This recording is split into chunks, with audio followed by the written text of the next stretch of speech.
I am a mama's boy.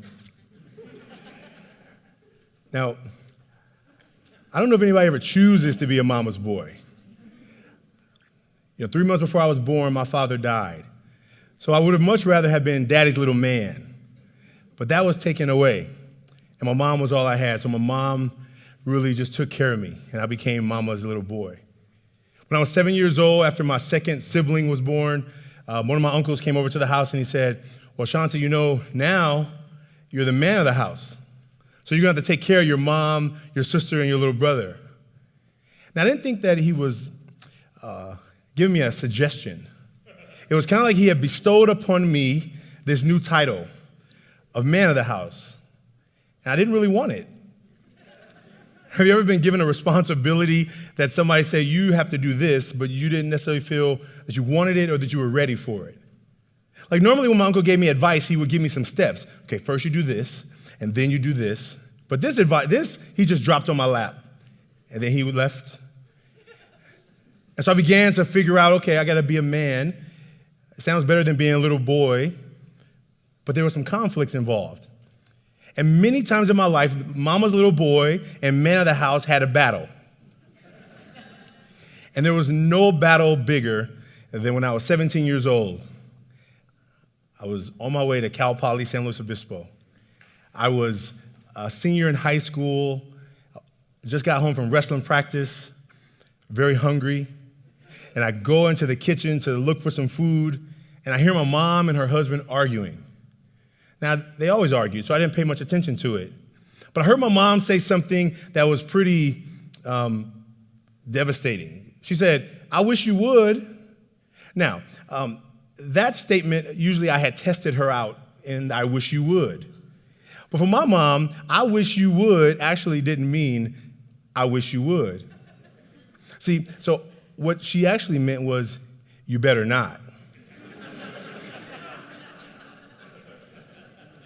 So what happened in that moment, let me finish the sentence. She said, I wish you would put your hands on me. And so I just jumped into action. I ran around the corner to where the room was. And at that time when I turned the corner, I saw my mom hit the floor.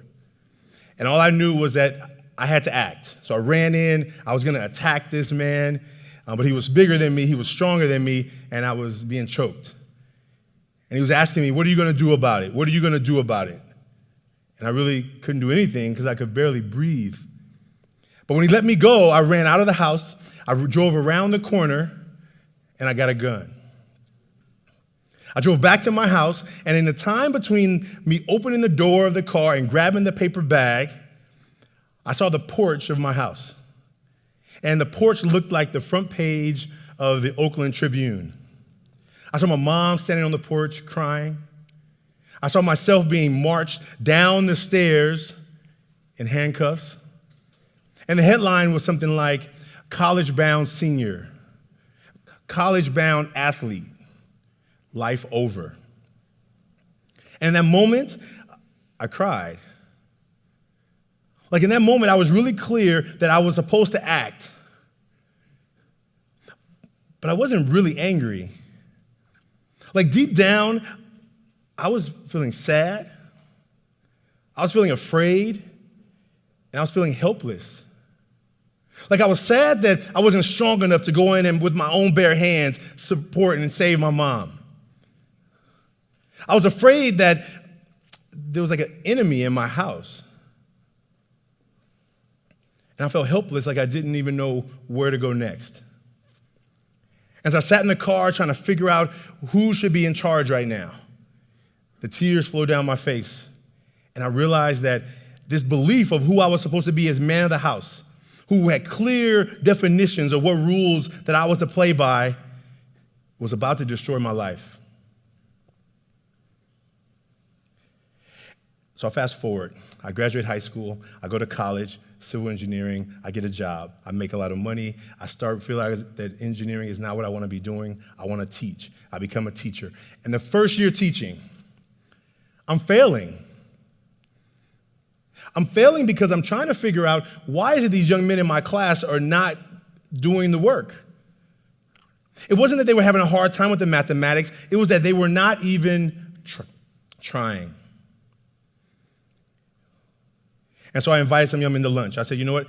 I'll invite you to lunch once a week. I'll pay for lunch. Exchange for lunch, teach me how to be a better teacher. Like, tell me what I'm doing wrong. I'll fix it. And when I realized from these young men that at this school, school is not cool. Like, you're not cool being smart.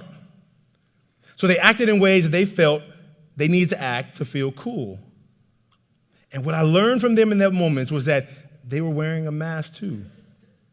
Their mask of cool said, you can't be too smart because these people at this school don't like smart people.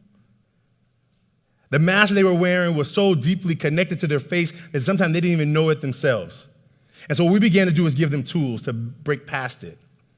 Now, what we realized is that helping the young men break past their mask was only half the problem, because we had to work on their parents, their teachers, the administrators, other people in the community. And so through our workshop, Taking Off the Mask, we began to give not only our young men space to have healthy conversations around what was going on in their life, healthy tools to deal with the life's problems when they come up, so that they can see a little farther. And through the Taking Off the Mask workshop, we have helped 6,000 people to have a space to take off the mask. Now, I'm only going to talk about a little bit of data. When we talk to adults in these workshops, we find that of adults who say on the outside of the world, outside of the mask, I show the world that I'm happy,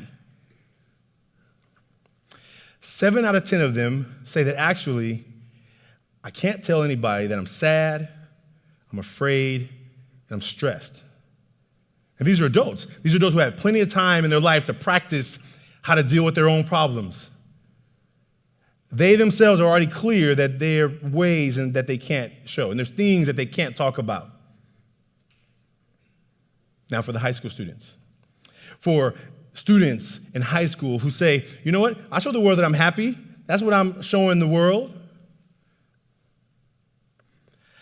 9 out of 10 of them say that actually I'm sad, afraid, and stressed.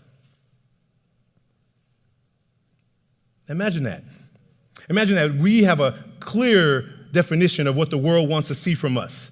Men, women, boys, and girls are really clear that the world wants to see certain things from me. And there are certain things the world doesn't want to see, so I hide them. I ignore them.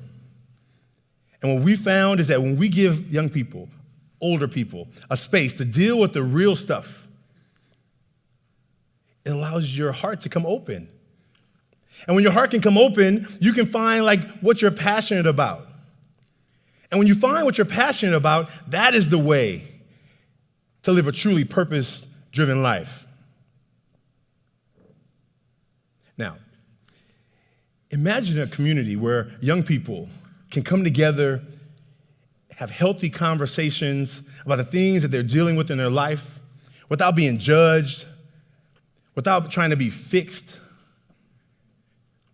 Imagine young people having a space where they didn't have to resort to drugs and alcohol and violence and self-destructive behaviors like suicide to deal with the pain and the problems that come up in their life.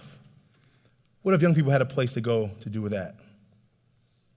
What if you, adults, had a safe place to go to take off your mask and get real?